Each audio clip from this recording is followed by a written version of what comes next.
All right, y'all. Happy Thursday, July 2nd. It is 3:09 Eastern Time, 2:09 my time, Central Standard. We got about an hour left in the day here.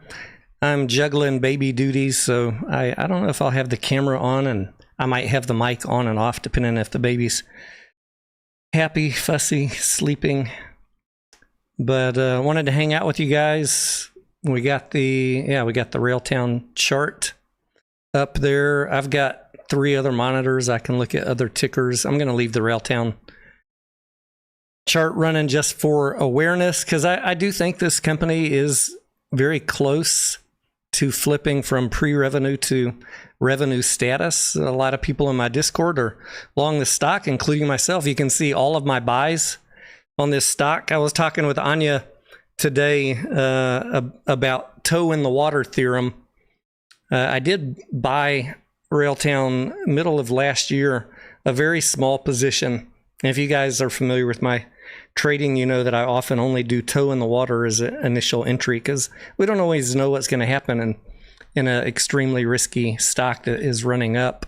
You need to be even more careful. If things don't work out the way that you want, you don't want to get rugged. And if things do work out and the stock runs, well, you had a toe in the water, and you can always buy into bullish momentum. It didn't work out as it were with Railtown. The AIP deal was announced, and we found out then that they were a non-revenue company, and the stock went down, down, down, down. And I didn't buy any again till mid-December. You can see 90% of my purchases in this ticker have been since December, and under 30 cents. So I'm trying to keep my cost average under 30 cents. I know a lot of people lie and tell you that I have a 58-cent cost basis. I think maybe they're not very good at reading, because I've shown this screen many, many times and talked about my buys on the stock. I have not sold any yet. We're waiting for some announcement on revenue or revenue forecast from Corey Brandolini, the CEO, or the company itself. And when we see that, I think that the price will re-rate. How much higher will it re-rate? I don't know. I don't give price targets on speculative stocks when management has given no guidance. But I do think that the number will be greater than 0. And right now, you're seeing a price based on uncertainty. Once analysts, professionals, and other reasonable analysts like myself can see a revenue target, then we can calculate a value of the stock. And I think that it's a reasonable bet for speculators, for gamblers of no revenue companies. It's a reasonable bet that this company is going to move higher.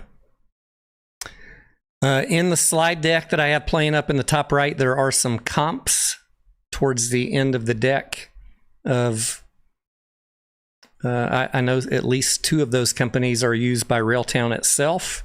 You'll notice that some are missing because I don't look at those other companies. I look at the ones that are on my comp deck, and we'll see. Railtown has a market cap of about $57 million, and we're looking at comps around $1 billion. And we were talking in the Discord today about the revenue of these comp companies. They're private companies. Not all of them have data, but in general, I mean, roughly, we're estimating from data we can gather that they have revenue in the $200 million range. They're a little more, they're already out there with customers and with revenue. And I guess your question is, what is Railtown's revenue going to be? Is it going to be 2 million, 20 million, 200 million? Depending on what the answer to that is, will tell us what the price does. And that obviously is a wide variety of results on what happens to the price. 75 cents, $2, $5, I don't know. We will see. I'm always very conservative. And then if I'm surprised to the upside, then cool.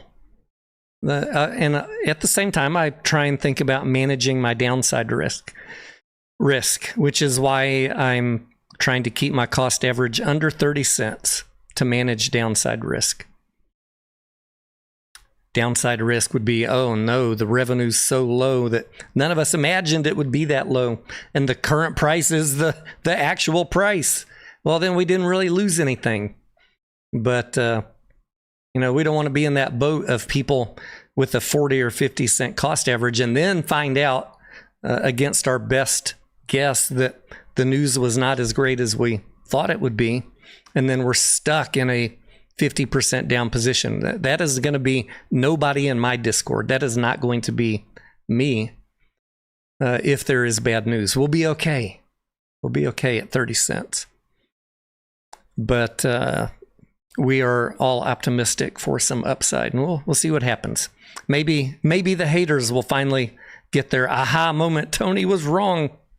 Maybe they will. I don't think I'll be wrong, though. True Myth says, what is up? I remember when Hycroft was pennies on the dollar. I didn't have any investment, and unfortunately it took a little bit of time, but then it popped. Hycroft was another one of those stocks where I talked about risk and understanding the timeline. Exact same talk we're having about Railtown. Understand the risk. If you want to gamble in it, okay, that's cool. Do your thing. I don't care. I want you guys, if you like the company, any company, buy it if you like it. But understand the timeline. And a lot of people were getting upset at Hycroft because the price wasn't moving, but they had unrealistic expectations on the timeline because of what? Social media.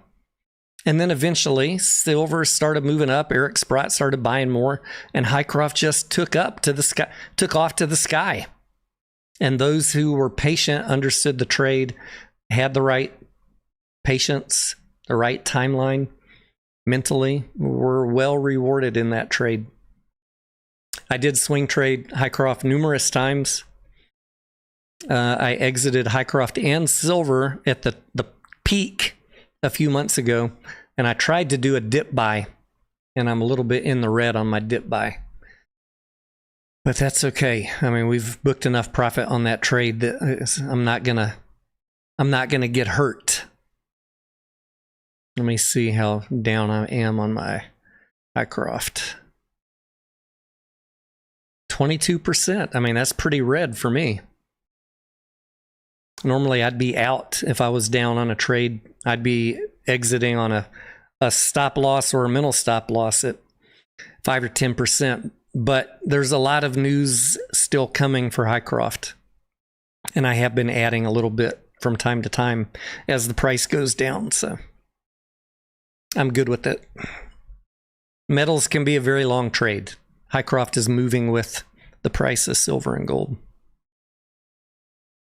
If you're not in for a long-term play, don't play metals.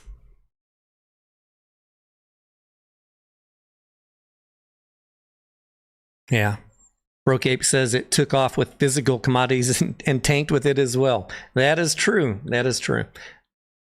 Hycroft, silver, gold. There are a couple baskets that I watch of metals. SILJ is your basket of junior miners, and GDXJ is your basket of junior gold miners. And then I trade also SLV. We'll see what happens. I have a diversified portfolio. Y'all have heard me talk about that before. So that if one position is down, I don't feel upset because everything else is green. I'm a little bit red on SLV. I'm a little bit red on Hycroft. Hycroft has more volatility than silver, so my SLV is only down about 14%.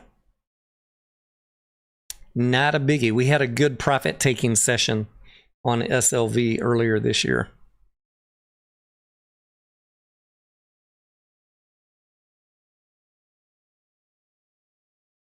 Let's go to the 5-minute chart let's go to the hourly on Railtown. Now that everybody hopefully is clear on how I've been trading this stock. Man, there are people that will literally lie every day about what we're doing over here. It is amazing. And no one ever corrects them on it. They just roll with it. Been lying on us over here for a year. We had a good move up yesterday in Railtown. There was a huge batch of warrants that expired at the end of June. They were all in the money. It is my belief and understanding that the warrant holders were likely running some warrant convertible arbitrage on their warrants, which means they were shorting the stock. Railtown shareholders were shorting the stock, believe it or not. Yes, people were selling. It was Railtown shareholders that owned warrants. It's a common strategy, shorting warrants or bonds, convertible bonds, just a ARB. Lock in profits at a higher price. You get your delivery on the convertible notes or the warrants at a much lower price. You get the shares, and then you close out your short. So we were expecting Railtown to pick up this week, and we had a nice move up from 22 cents to 28 cents. That I think is just that cycle of the warrant ARB closing out. Today's a little bit weak, but tomorrow's a holiday. A lot of the stocks I've been telling people in Discord, for me, this entire week is just boring. I'm barely even paying attention this week. 4-day week. A lot of people don't want to hold stocks over the weekend or take big positions ahead of a 3-day weekend. So next week is a new week, and then we will see. We will see what the real story in all these tickers looks like. Our vast, diverse portfolio. Diversity in your portfolio. For most people, including myself, it means identifying and buying stocks with a long history of growing revenues, a long history of growing profits, and a long history of positive cash flow. Now, we talk about a lot of speculative and meme stock tickers on this channel. I don't want you to get the wrong idea that that should be everything that you own. In my opinion, and most financial advisors that you go talk to, they're going to want to see you owning profitable companies. There's a lot of retail tickers that are traded that have no revenue, like Railtown, or that have very marginal revenue and huge operating losses. These are the extreme risk basket. And if you hold them long enough, the company's eventually going to need to raise some money and you'll get rugged. So it's good to have an unemotional, reasonable, finance, accounting based viewpoint on these stocks. And make sure you're not buying rug after rug and holding them, hoping that some miracle is going to happen. The company will keep raising money until the turnaround happens. And, I mean, I don't know about you guys, but I don't want to endure that over the long term on any company. If they're struggling, I'm going to wait until the struggles are over, or at least, you know, if we can time it, we might jump in for a few weeks. Where would be one that you time, like timing any cinema stock, Cinemark, Marcus Corp, IMAX, AMC. You can time those if you understand the box office cycle. Q1 is always weak. The stocks typically start tanking as you head into Q1, as you finish up Q4, because everybody knows Q1's going to be bad. And then you can come in after that and have some good trades for a while, depending on the company. MC, what's up? He says, I plan to add a bit more, but don't want to increase my average. What are we talking about, MC? On Railtown? I tried to add some a couple days ago at 22, but you can see on the screen there that 2202. I put in an order right when that hit, but I did not get a fill that day. Would have been nice. Would have been nice, but we have a good cost average. I know some of y'all got that 2202. Some of y'all in the Discord. Good job. Anton, what's up? He says, good job on catching the low on GME. Did you take profits in anticipation of dilution, or will you wait for it to happen first? I did re-enter. I exited GME on May 1st. I'm going to pull it up on my other screen here. Exited on May 1st into the eBay rumor news between 26.75 and 27.75. Then I waited and I rebought. On June 23rd at 21.20. That was not the absolute bottom. It looks like the lowest price was June 2nd at 20.89. So, I mean, I'm close enough. You're never going to get it perfect. And then, yeah, we're up. Let me see how much I'm up in that. I mean, I can tell in dollars amount. I'm going to read you the amount from my broker. 7.38%. This was a toe in the water entry for me, getting back in June 23rd. And then it's been moving up. And I have not added because of the points that you're bringing up about the vote coming up in July. I really want to be adding GameStop under $21. Will I get that? I don't know. It's a highly volatile stock. We got a vote coming up where shareholders are going to be asked to increase the shares outstanding to facilitate the eBay deal. Ryan Cohen pulled his comp package from the vote, which is good, I think. It was a distraction. And I don't know if y'all saw the interview last night. I watched it with another couple that is sellers on eBay.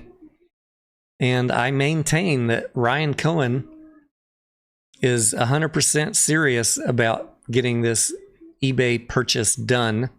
And I wish him luck, and I hope that he does it, because I think that he can cut costs and fix things up over there. But in the meantime, I'm kind of being unemotional and cold-blooded about how I analyze what the market is thinking about the eBay deal. I know GameStop investors have one very emotional way they're thinking about it. I'm not that type of person. I'm not that type of GameStop trader. I'm just a trader. I'm not a GameStop elitist. I want a risk-free entry, and I want to sell into upside. And there's a lot of risk on the table for GameStop. Not just only that vote, but even if Ryan does get the eBay deal done, we don't know how the market is going to value the NewCo. Are they going to discount it? Are they going to give it fair value? Are they going to give it a premium? There are multiple outcomes. I can't tell you which one it'll be, but I know that the GameStop elitists only think it's going to be valued at a premium. I know that there are two other alternatives, and so I'm trying to be a realist about it and manage my risk. Have I reached out to Ryan? I'm going to, John. Yeah. I think we provide fair and balanced coverage on GameStop. And I've been saying for years that I like Ryan Cohen. I think he's doing the right things. There's been times I've been critical of GameStop's financials, but I mean, that's just an honest assessment. At the time, back in the day, I said GameStop was going to go under $10, and it did go under $10. That's just doing reasonable assessment. And then it bounced, and then we made a lot of money into that other Roaring Kitty run-up. Thank you, Keith Gill. I've been swing trading GameStop since the forward split they did several years ago. I tried the holding thing. That wasn't working. And as I was saying last night, if something is not working, I'm not going to double down on my dumb idea. I'm going to sit back, ask myself, why is this not working? What is the market telling me here? How do I need to change the way I'm looking at this trade? And how can I make money on it? And for me, that was years ago, switching to just trading volatility on GameStop. It's been beautiful.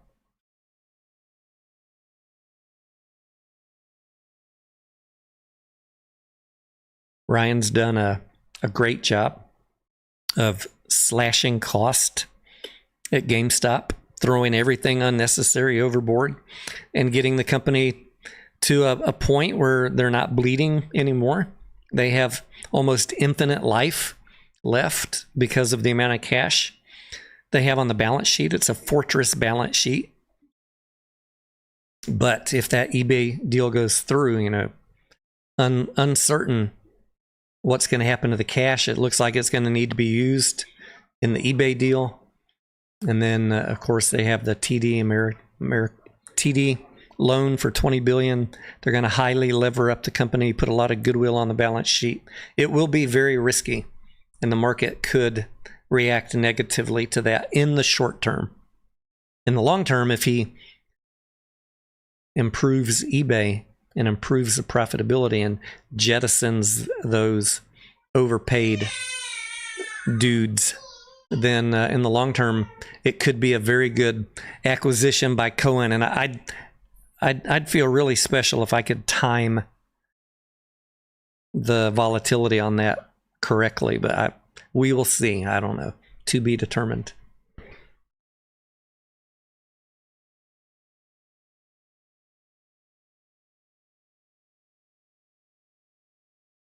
I just love hearing him talk in these interviews. It was a little bit rough on the CNBC interview, but he's done so many since then. And every time I hear him talk, I'm like, God, yes, please let this man figure out a way to buy eBay. He's working a very strategic plan to win over the sellers, who then, as Rolf was saying in the Discord today, the sellers might become part of his army clamoring for the damn institutional owners of eBay. Like, give this guy a chance. Somebody come join his team and help him get the 20% to call a special meeting. Once that happens, it's all over. Bye-bye overpaid board. Bye-bye overpaid executives. Bye-bye all the unnecessary middle management. Hello, customer focus. Hello to Ryan Cohen answering the phone to talk to an upset customer. Hello to strategic teams working with customers to identify the most critical problems and then tackle them one by one. I think it could be really great. I know there's a lot of Ryan Cohen haters out there. I'm not one of them. I will be critical of what I think is what I see in the financials or the risks. That's just being a reasonable analyst. It's not that I hate GameStop or hate Ryan Cohen. But lordy, man, the elitist cult channels hate me for being honest with my analysis.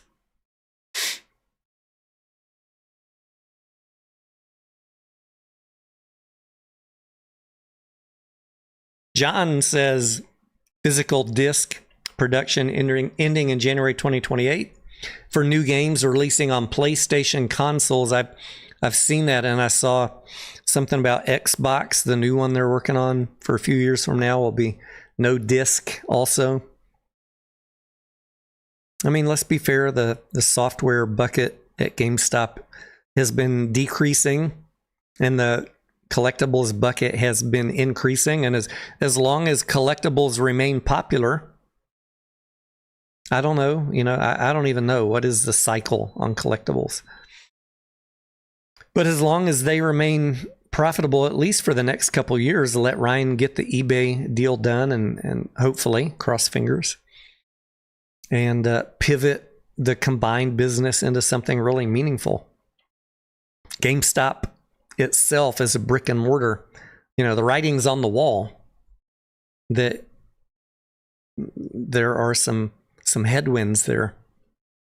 You're going to have no new software. You're just going to be left with collectible software. And that's, it's pretty high margin trade-ins, right? Buy them for $1, sell them for $5, sell them for $10. But the business is changing. The industry is changing. and Ryan's got to change with it.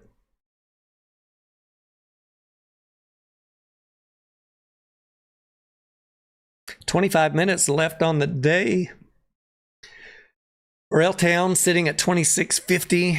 Speaking of GameStop, it's up today, 22.79. AMC's down 4% today. A lot of people asking me what's going on with AMC. Look, the company just did a $200 million private placement at $210, and we're on a 4-day trading week. So I'm not making many assumptions about this week, other than 210 should be somewhere around fair price for AMC. Why is it trading lower? I don't know. GNS is another one that people were getting excited yesterday. Remember Genius Group, Roger Hamilton, the lead honcho fighter of naked shorts? Him and with his special buddy Wes Christian taking on Citadel and Virtu. It ran up from 17 cents to 22 cents yesterday. Everybody, I cover Genius Group, not because I trade it, just because there's a lot of nonsense coverage on the stock. They were like, Tony, see, we told you you'd be wrong. I was like, guys, you're at a all-time low on the stock and you're excited it ran up 3 cents. I mean, congratulations, I guess. Meanwhile, you're down 99% and you're trying to dunk on me for reasonable analysis of the financials. I don't know what to say. Genius Group had a little rally yesterday, 17.5 cents to 22.5. 18, 19, 20, 5 cents. It's back down today below 20 cents. So I told them yesterday, you know, the ones that were taking victory laps, what do we always say? Always be taking profits. If you bought some at 17 cents and it ran up to 22, take some fucking money off, man. The stock ain't going nowhere. Old Roger. Roger's got to do a little better.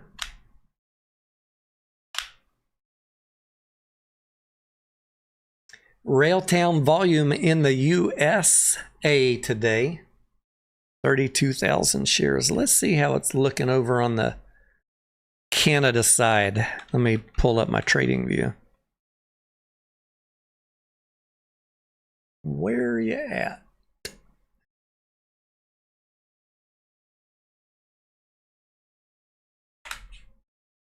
In Canada, it trades under the ticker RAIL. That is the primary listing for Railtown in Canada on the CSE. Excuse me. Daily chart. Volume today, 253,000. So yeah, it's in that normal about 9-10x the volume in Canada versus the US.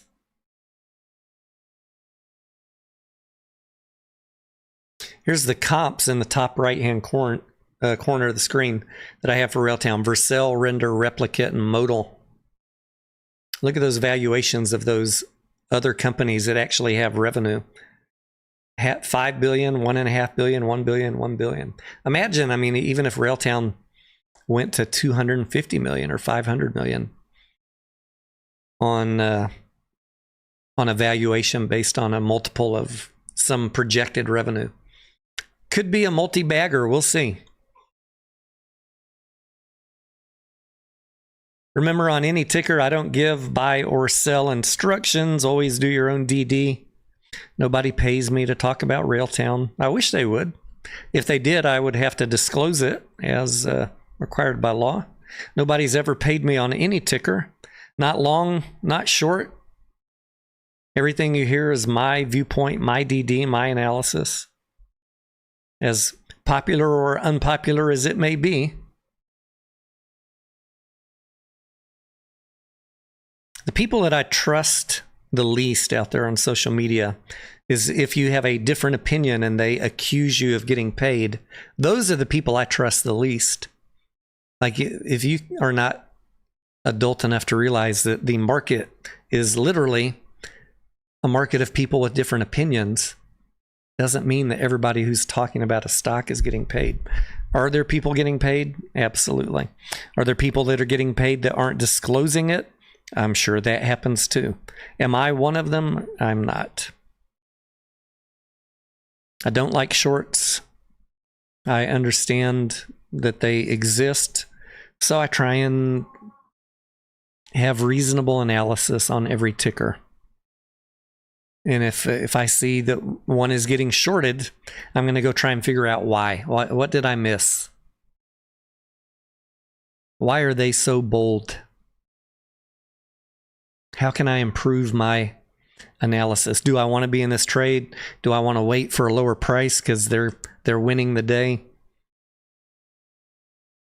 I think if you can be more rational and adult about those type of thoughts, not emotional, angry, petulant, accusatory, you will see your whole trading results vastly improve. Make sure you don't have a broken ticker picker. Make sure you're not trading emotionally. If you're angry about something, it's probably because your soul is telling you you skipped a step. The chart is telling you you missed something, and you haven't reconciled that within yourself yet to go be honest about what did I miss. I'm ruthless. If I miss something, I'm going to go figure it out, and I'm going to change my strategy. Zero emotion.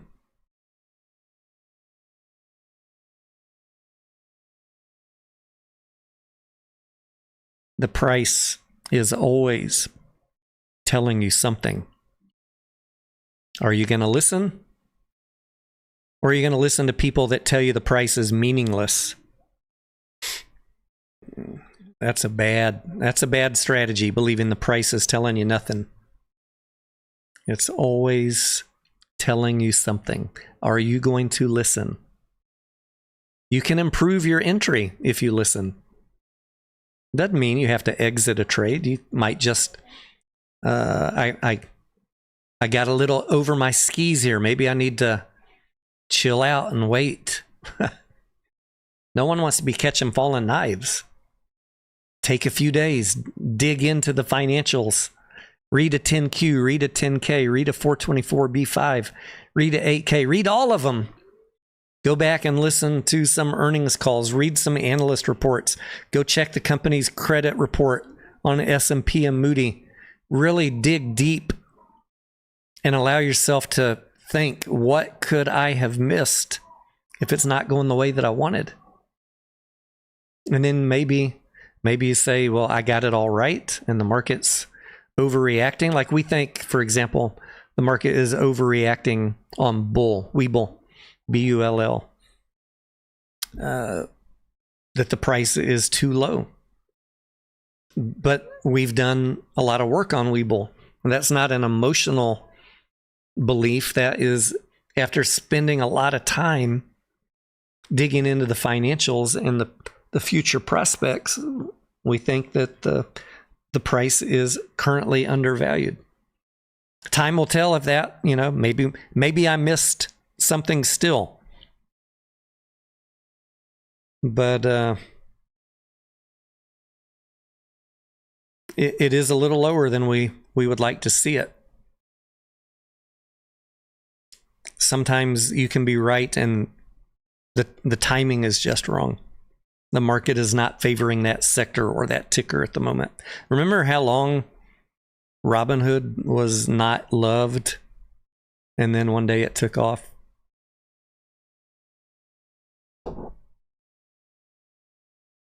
Webull recently had some new news. I saw Mediocre Trader put out a video yesterday on Webull, or this morning, last night.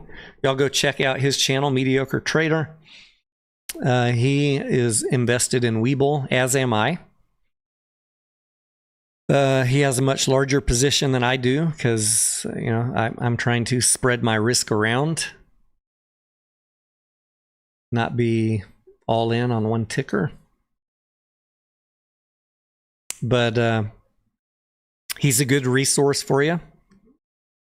I owe you guys a fresh update on Webull.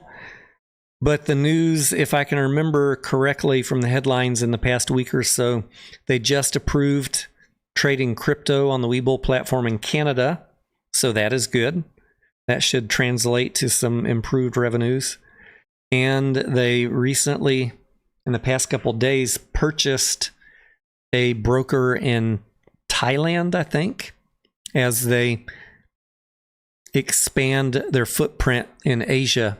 And what they did was they bought a company with experience and customers in that country to bolt it on to their existing strengths. So we'll see how that goes. Anton says, how many tickers you usually hold for active trading? Probably not more than 20, Anton. And the majority of those don't require me to watch them day to day. If I'm day trading something, I'm going to be in and out the same day typically. If I'm swing trading it's going to be a smaller percentage of my overall tickers. And those are the ones that I'm watching day to day. But even a swing trade for me might take 3 weeks if things are moving the way that I want. And then I have other tickers that, when I buy them, I tell you guys and I tell the Discord, this is going to be a minimum 12-month hold. Because we're identifying what we think is a good entry, and here's my price target based on earnings, based on revenue, based on profits, based on management guidance. This is not a number I'm making up. This is my target. And, 90% of the time, for those of you who've been with me for years, 90% of the time, those targets get hit within 12 months or often less. 100% gains on profitable companies that are temporarily out of favor. Have we got every single one right? No. Not every single one, but if we're not right, we exit the trade. I ain't trying to hold a bunch of stuff into the red.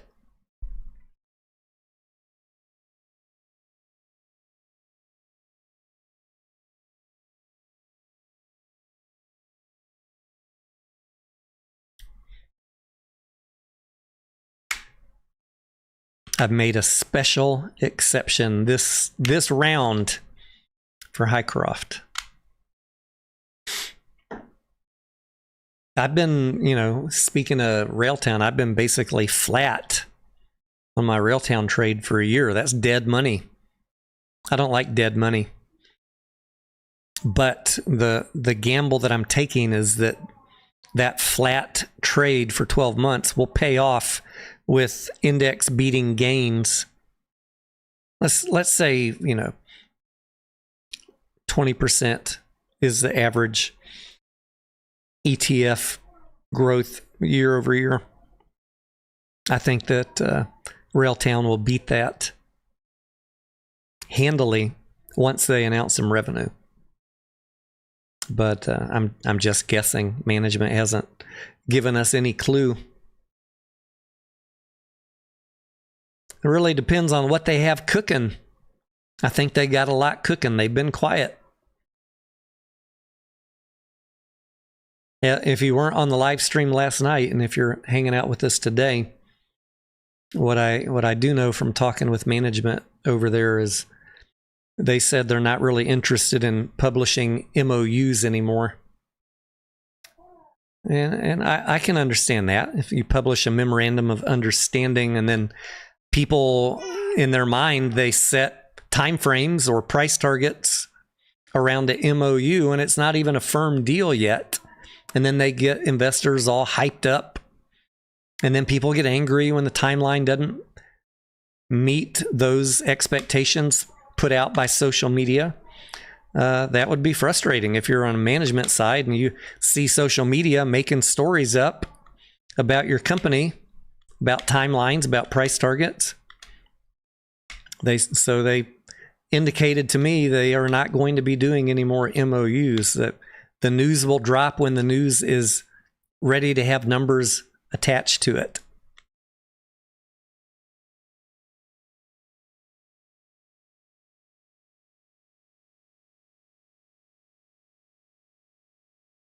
So I don't think the, what was that old Roaring Kitty phrase?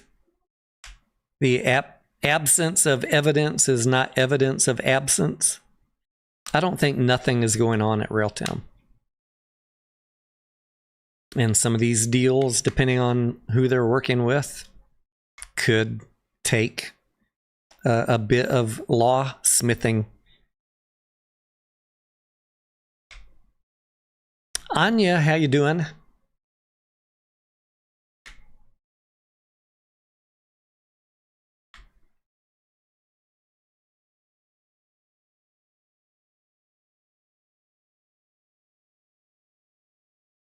Anton, right now, since we have a new baby, yesterday was his birthday, by the way, 3 months old. Happy birthday, little Colt.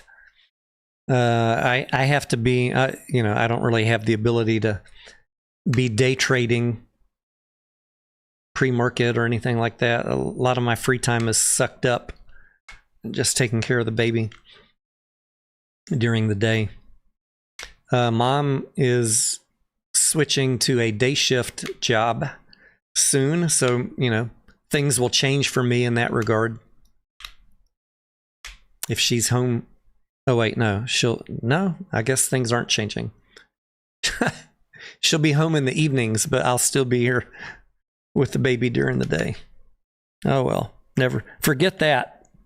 Things will not be changing in terms of my time demands. Is AMC worth a buy here, MC?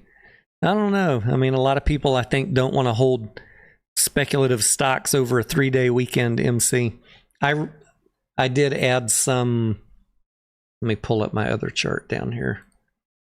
At $1.77. So my cost basis is around $1.45, but all those shares are free for me because of the options that we already took profits on. So I'm in a very different risk assessment position than you guys. I'm not trying to add a bunch of shares at any level. I can afford to be patient. I'm just on a free ride on this swing. And I have, in addition to my shares at $1.45, because I bought at $1.29, I bought at $1.77. I have August and September calls at $1.50. So let's see how we're doing on this. I haven't even looked at it since the beginning of the week. Like I said, this is a boring week with the 3-day weekend.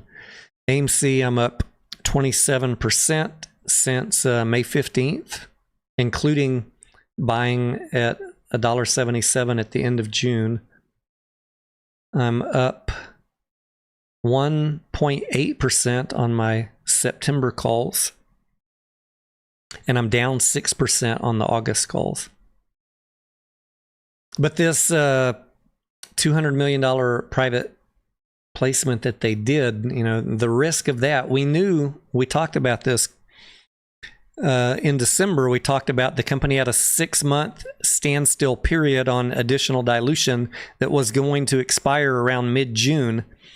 So I've been, you know, very cognizant. Well, you know, I'm not beating you guys in the head with it. Like I posted in the Discord the other day some new news. And that news, I said, I'm only going to say this one time. Like in December, we said it one time.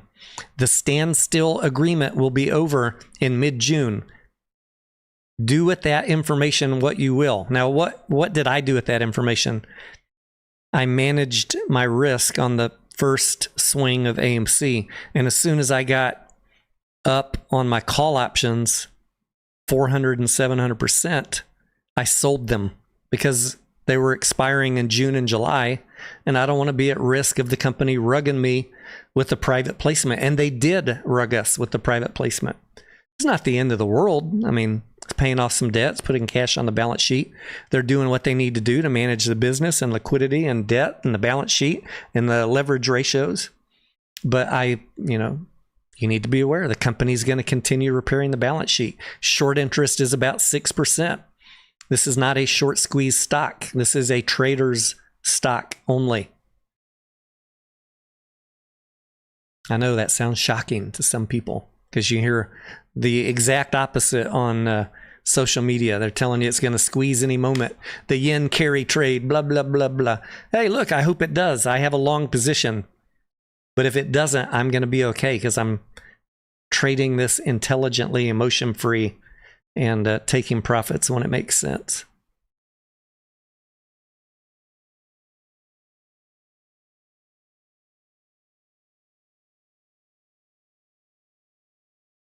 Anya says on her Railtown position, she has 2 large accounts, one with an average of 24 cents. Holy cow, Anya.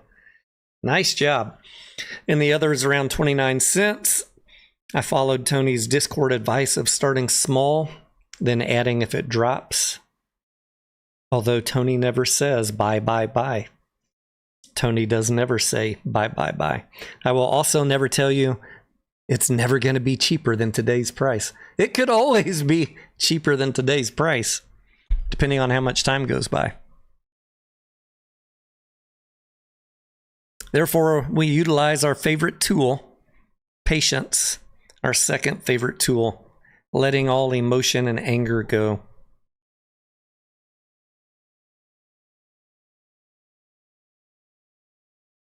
MC has the same averages as Anya. Nice job. I hope it works out for all of us, ladies and gentlemen. And this is probably the riskiest trade that I have on right now, Railtown. We've been winging it, flatlining the money for nearly a year. Waiting on execution.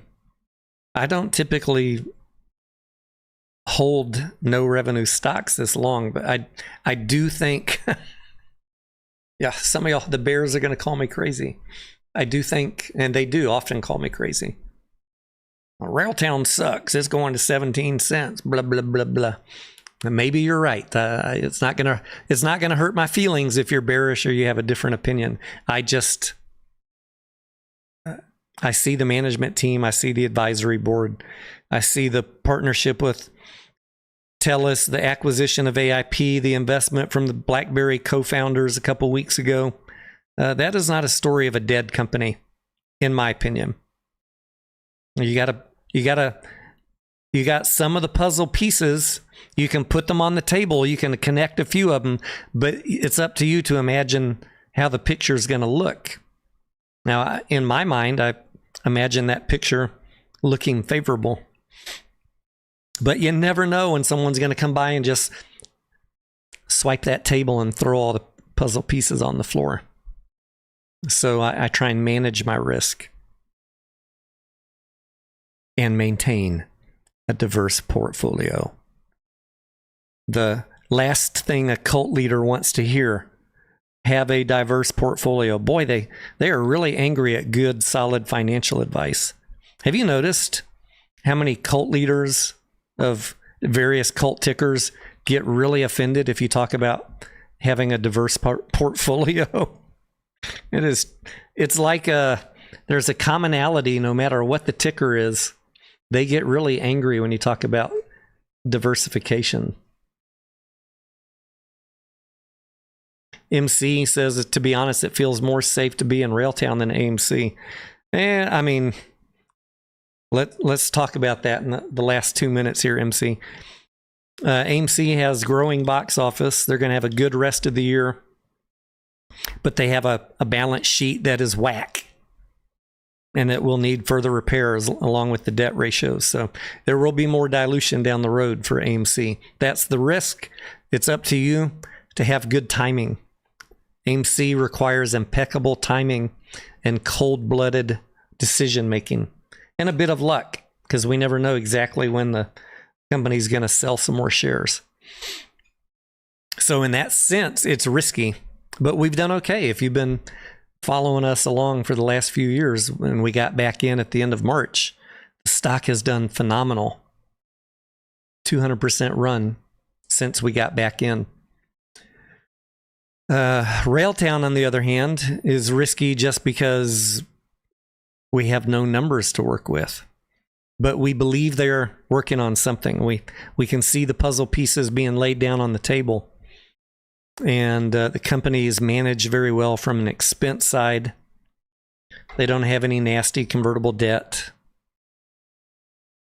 And it's just, how patient can you be?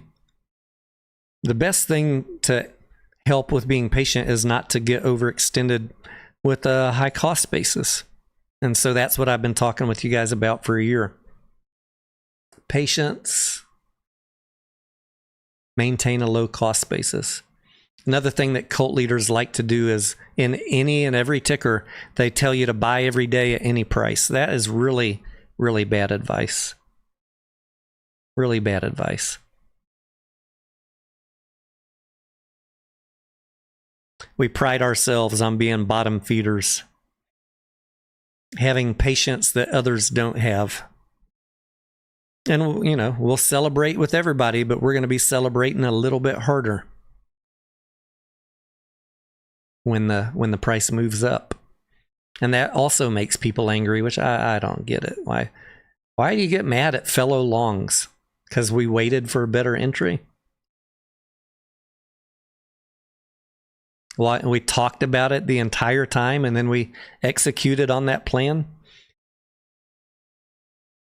The market is now closed. Railtown end of the day at 26.01, 26 cents, basically. We got a 3-day weekend coming up. I have family coming in town this weekend. In fact, they're on their way to Texas right now. So I'm not sure how much I'll be around for the next 3 days, but I'll be around. And if I get an opportunity to do a live or a video, I will. Of course, I'll be checking in with Discord continually. You can always reach me there. Discord is free. There's a link in every video description. If not, if you don't see it, check a different video.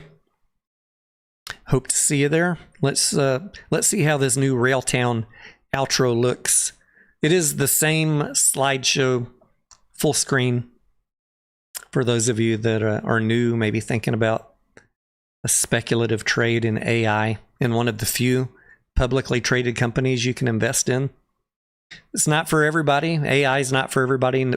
Pre-revenue companies are not for everybody, but I'll just submit it for your consideration. If I don't talk to y'all, have a safe and blessed holiday weekend, and hopefully I'll be able to get back on here over the weekend at least one time. I'm going to hang out in the comments here in the chat with you while this 10-minute outro runs.